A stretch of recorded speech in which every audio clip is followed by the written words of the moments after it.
Day 110, April 20th, Social Justice, Cultural Marxism, Micah 6 verse 8.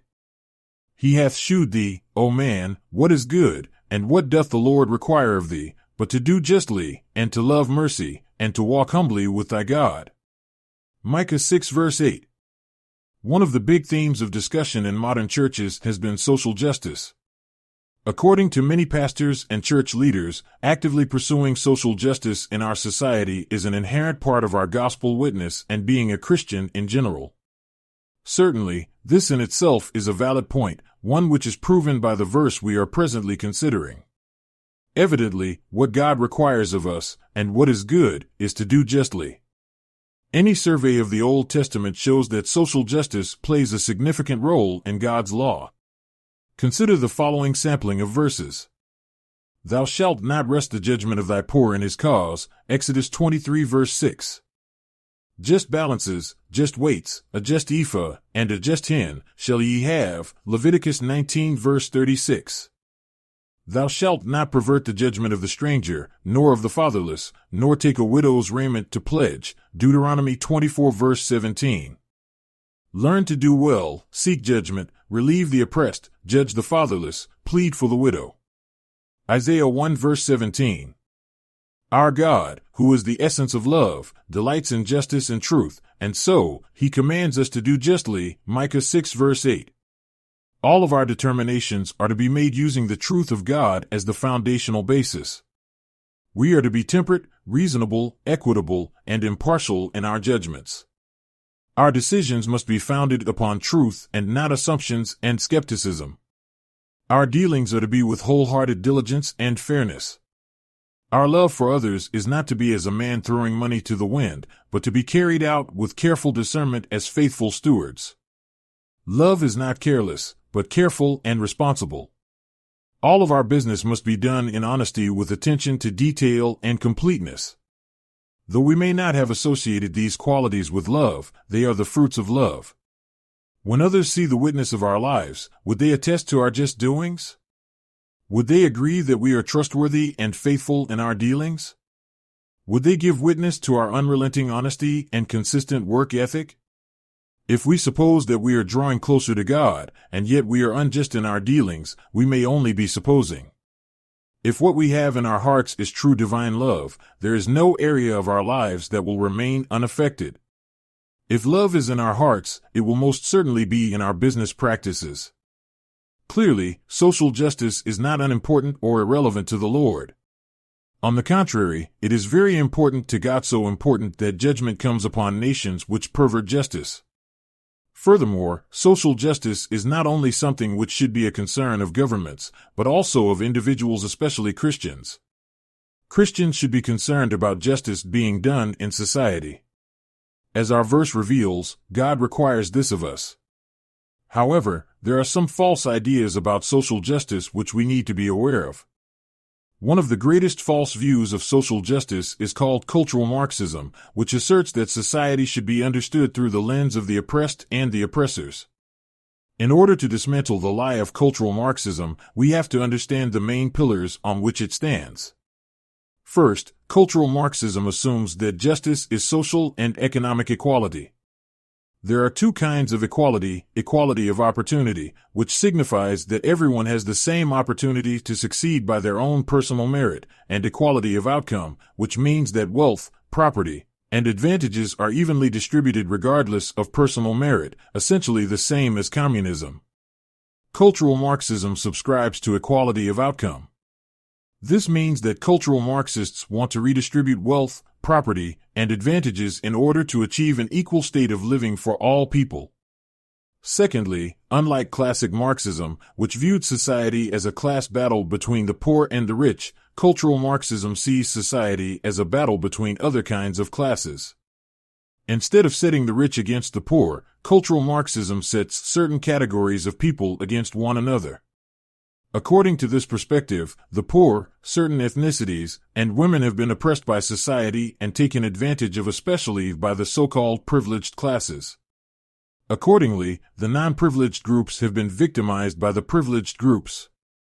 Furthermore, members of the privileged groups are often racist, sexist, or discriminatory without even realizing it. Even if they aren't conscious of it, they are partial in their treatment of those in the non-privileged categories. Fourthly, proponents of cultural Marxism claim that many of the institutions in our societies are constructed and run in such a way as to exacerbate this oppression.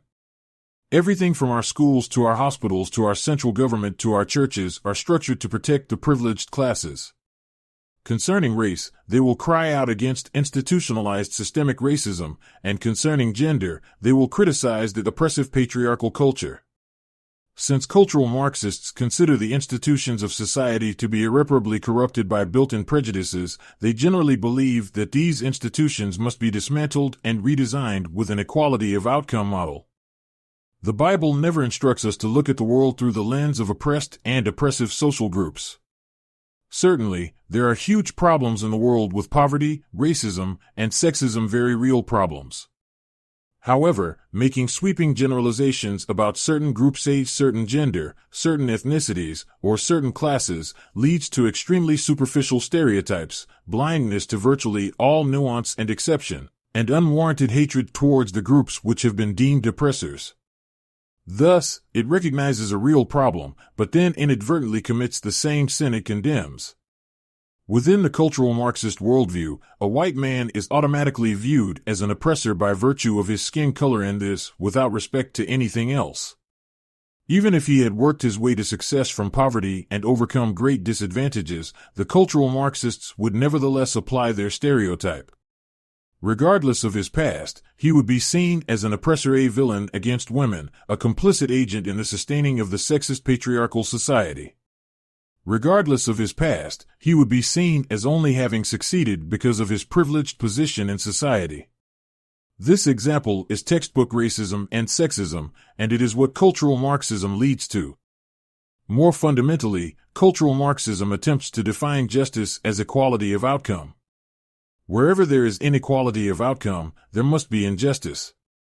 For example, if there is a workplace which does not have an equal percentage of males and females, the cultural Marxist assumes that systemic sexism is at fault. Or, if there is not a certain ratio of blacks to whites, systemic racism is the cause. But notice that the cultural Marxists are the ones who get to place people into certain categories and decide who is being oppressed. People may be divided by a nearly infinite number of categories. An individual is not simply black or white. Regarding religion, they may be Christian, Muslim, Hindu, Buddhist, etc. Regarding politics, they may be Republican, Democrat, Independent, etc. Regarding their physical build, they may be tall or short, thin or overweight, etc. They may have brown, black, or red hair. Regarding age, they may be young, middle-aged, or elderly. Regarding education, they may have completed high school, a 4-year college, an advanced degree, etc. Regarding personality, they may be introverted or extroverted, ambitious or apathetic, disciplined or lazy, etc. Regarding health, they may be well or sickly. As a result of the innumerable ways to categorize people, equality of outcome is literally impossible. Cultural Marxists claim to desire equality, but what they will get is an equality defined by the categories they choose to pay attention to. Cultural Marxism is an inherently prejudicial way of seeing the world. This is because it stereotypes entire classes of people and paints them as villains. When applied to gender, it is sexism; when applied to ethnicity, it is racism; and when applied to economics, it is economic discrimination.